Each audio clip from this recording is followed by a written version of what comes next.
So tell us a little bit about you.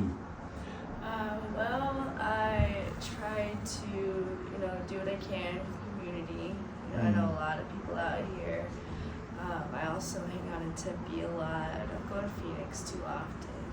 Okay. But, I kind of make my rounds, see where I can help and how, and, I just try to just keep going, keep Yeah. things moving. Look like you've been in a fight. What's going on with that? Well, I wasn't in a fight, but this person did sucker punch me. Somebody sucker punched. Yeah, they thought I stole their torch. So, That's worth beating you up over a lighter. over a lighter. So, all right. So we'll get right into it. Of course, as I talked to you before, we want to, more than anything, we want to be able to inspire change, but at the same time, we want to educate the youth, right? At 28 years old, how did your journey down the path of fentanyl begin? So before I was homeless, I was using still, but before I was using fentanyl, I was using Percocets. Percocets. Yeah, so it's kind of it was just cheaper, and they're kind of just taking over anyway. Mm-hmm. It's an epidemic for sure.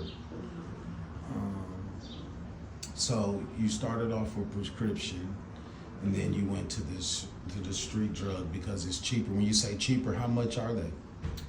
Well, at that time, the standard price was about $2 Okay. each, and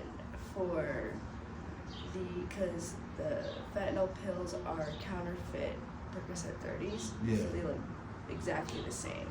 So those it could go for $30, $30 to $60 a pill.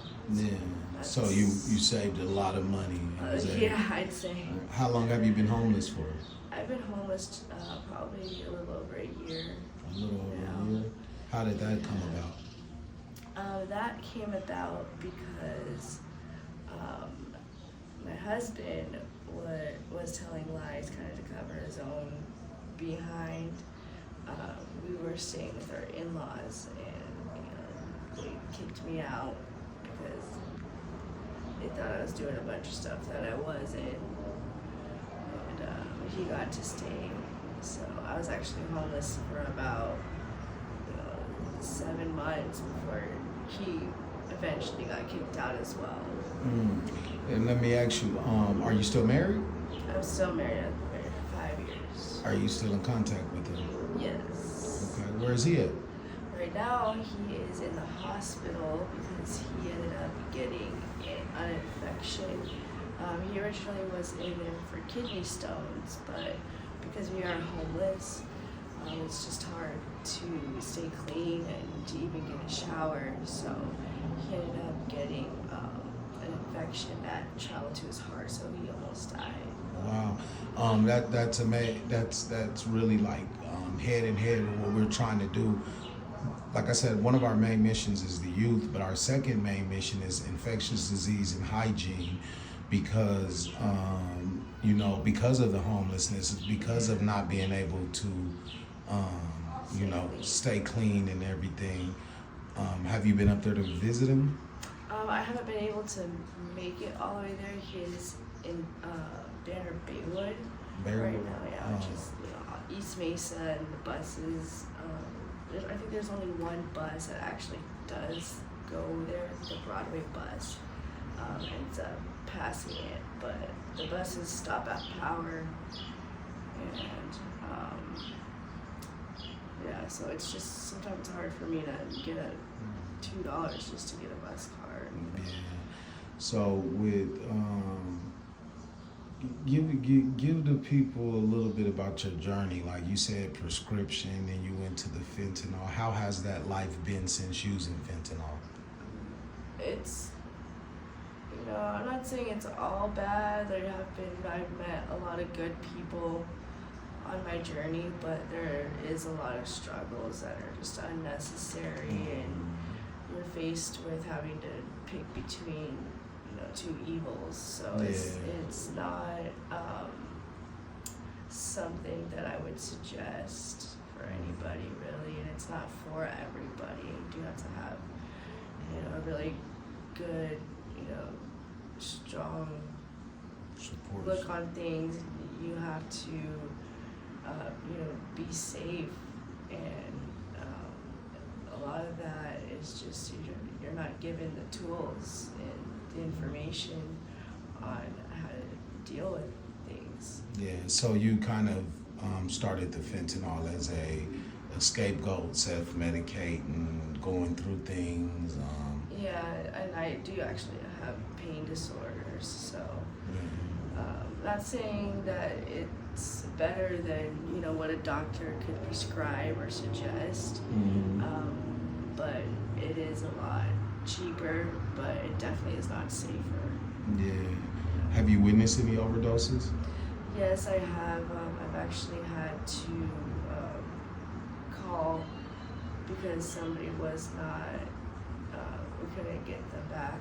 And so we did try to use Narcan, but that didn't work. So we had to dial 911 and give CPR, which is like, if you don't know CPR like that, that's somebody's life, Yeah. So. And you're kind of right there in the gate when it leaves them or if it stays, right? So it's trauma. I did CPR on somebody before. It's traumatic. And actually, that was the first time I got arrested because they did a warrant check.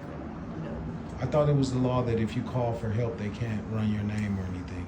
Well, what happened was we were in a hotel room before that happened, and they ended up not running my ID because I was asleep and they didn't see me. So it was the second time that officer had run into us, and I guess they have a policy on it. I'm not sure. I didn't really look into it. But yeah, I'm pretty sure they're not supposed to mess with you I'm if you pretty come. sure they're not. But if you don't know, then the cops get to do what they want, right? So let me ask you, all right, what was your childhood like coming up?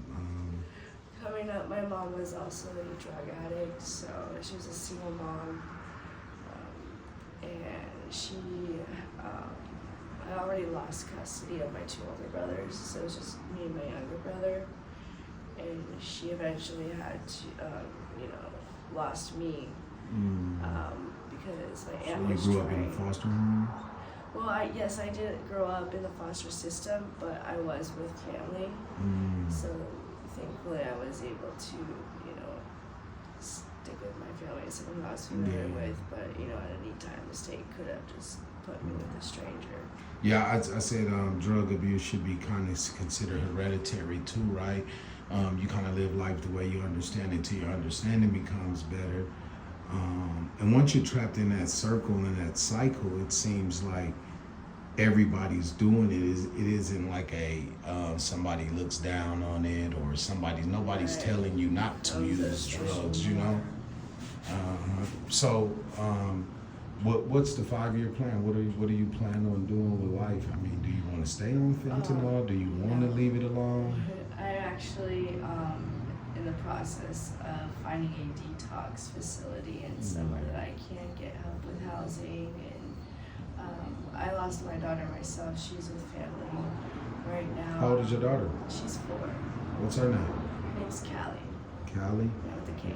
Well, the good thing about our channel is it's restricted. No kids can see it, so she will never see this.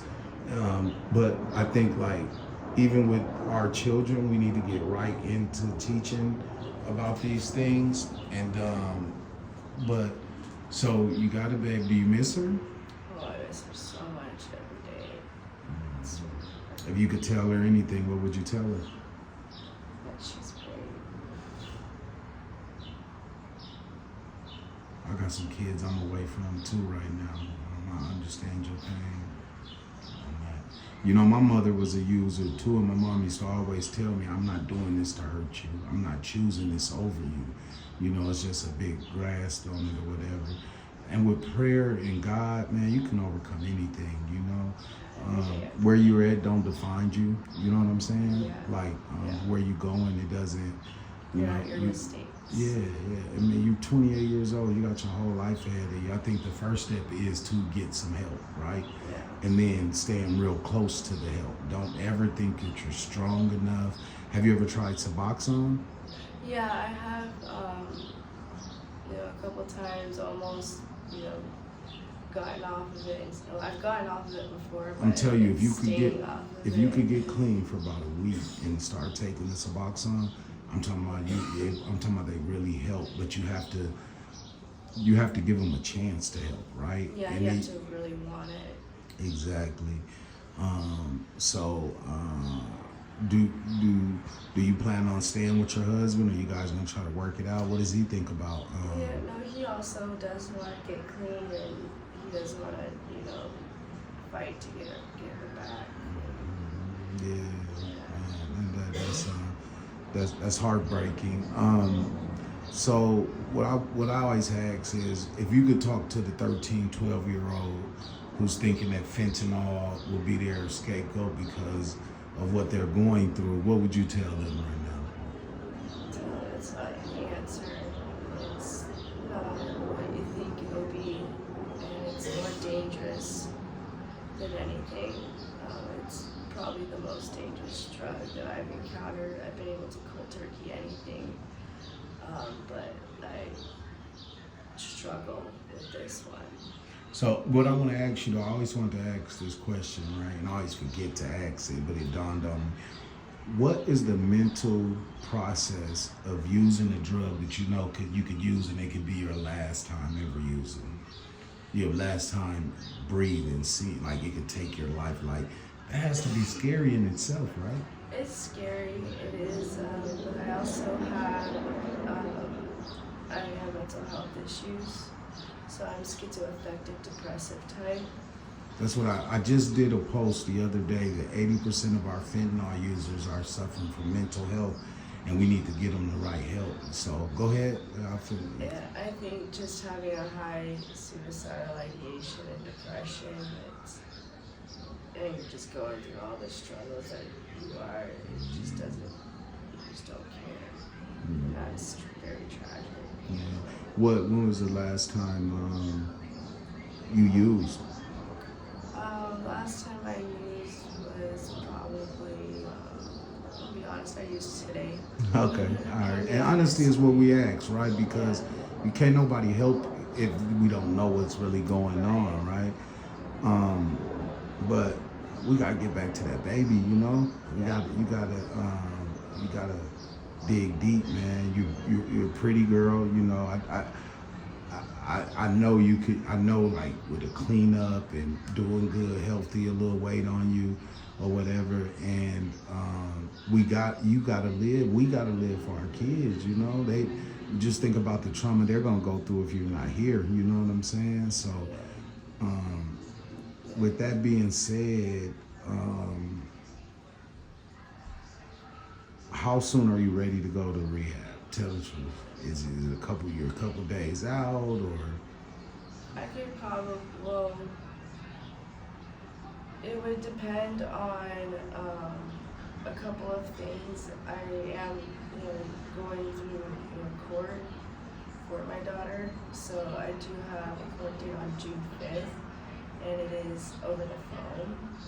So I have to be able to get in touch with my attorney. They're in the process of appointing me an attorney right now, so as long as I can get in the mail, they're sending the information. See, we're raising money right now, man. This is the kind of stuff we want to help with, right? We want to be able to get you the right attorney. We want to be able to, really be able to get you housed and just get you set up for you can take on the challenge of your child. But the first step is you got to get clean, you know? Yeah. And I always say, we always tell fentanyl, addicts, period, get clean. But why? What's after the cleanness, right? But for you, it's that baby, you know? Yeah. And everything that I have to do is stuff that I needed to do anyways, like get a source of income, When was the last time you had a job? How long? Like a W-2. like a W-2, probably like 2 years almost. Yeah. Oh wait, actually no, I did have one last year. Okay. For a couple of months, they worked for AutoZone. Oh yeah. Parts, I liked it a lot. Yeah, it's so much life outside of the drug, but that drug just gets you so wrapped up. Like, man, I feel for you. I want you to know I understand. It's no judgment. And if you could say anything to, well, I don't want to put an age on it, right? Just anybody like of inspiration or whatever. What would you tell them about this drug? I would tell them that this isn't going to, it's not the answer. And to love yourself more than you're either hurting or hating something else. So Just take 2 minutes just to really consider what you're gonna lose. So what's your plan for today? What you gonna do For for today, I was gonna go try to meet up with a caseworker about getting into detox and housing and how I can do that. Okay. We got some resources too I can pass on to you. That'd be great. What we offer is, we'll be your family through it, right? Like, we'll hold your hand through it. We'll answer the phone for you when you just need someone to talk to. I don't want to hold you up all day. I commend you for your courage, though, getting on camera and telling your story. And believe it or not, man, one day we'll have an interview and we will talk about how you overcame it, right? Yeah. You're 28 years old. This ain't it, I have plans. We're gonna put you on our prayer list, and before we leave, I'm gonna get your information and everything, and give you every resource that we have to help, and even financially, anything that we can do, we're gonna try to do for you. All right? Thank you. All right. So we'll wrap it up. Thank you again. Man, we just, it ain't all, I don't put fentanyl all on you guys, right? It's been poured into our communities. It's a higher power involved too. America has to take accountability too, right? Yes. So, thank you again, man, and support Surviving Fentanyl. We out.